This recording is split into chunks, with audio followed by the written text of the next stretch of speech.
आपकी अदालत रजत शर्मा के साथ।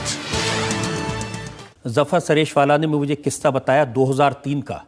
महेश भट्ट सूरत में गए थे, आपने उन्हें इनवाइट किया था और वहाँ पर उन्होंने बहुत जहर उगला था मोदी जी के बारे में।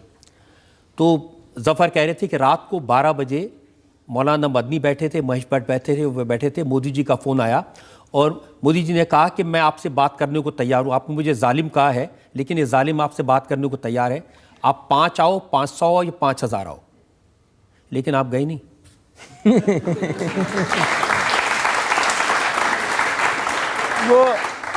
वो मुझे नहीं कहा, भट्ट साहब को कहा। भट्ट साहब ने, वो जहर नहीं उगला था। भट्ट साहब ने एक बात कही थी कि हदीस है, उनसुर अखा का ज़ालिमन व मज़लूमा, भाई की मदद करो चाहे वो ज़ालिम हो या मज़लूम हो। तो प्रॉफिट मोहम्मद सल्लल्लाहु अलैहि वसल्लम के साथियों ने पूछा कि ज़ालिम की कैसे मदद करेंगे? कहा उसको जुल्म से रोकने की कोशिश करो। तो मैं नरेंद्र मोदी को जुल्म से रोकने की कोशिश कर रहा हूँ।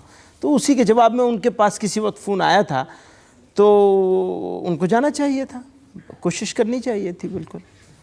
तो मेरे पास ऐसा कोई इनविटेशन नहीं आया। अब अगर इनविटेशन आएगा तो आप नहीं, बगैर इनविटेशन के हमें काम होगा, ज़रूरत समझेंगे तो हम वैसे ही जाएंगे उनके पास, खुद से टाइम मांग के जाएंगे, कोई मुश्किल नहीं। प्राइम मिनिस्टर है आफ्टर ऑल, बिल्कुल।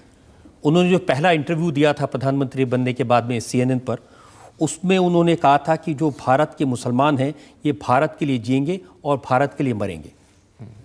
मुबारकबाद है।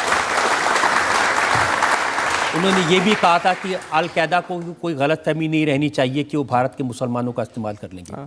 यानी अच्छी बातें भी कह रहे हैं वो, और अच्छी बात कहने जो बात अच्छी कही जाए, अच्छी करी जाए, उसकी सराहना की जानी चाहिए। ये सच्चाई है, भारत का मुसलमान भारत के लिए जिया है, भारत के लिए जिएगा और भारत ही के लिए मरेगा, ये सच्चाई है।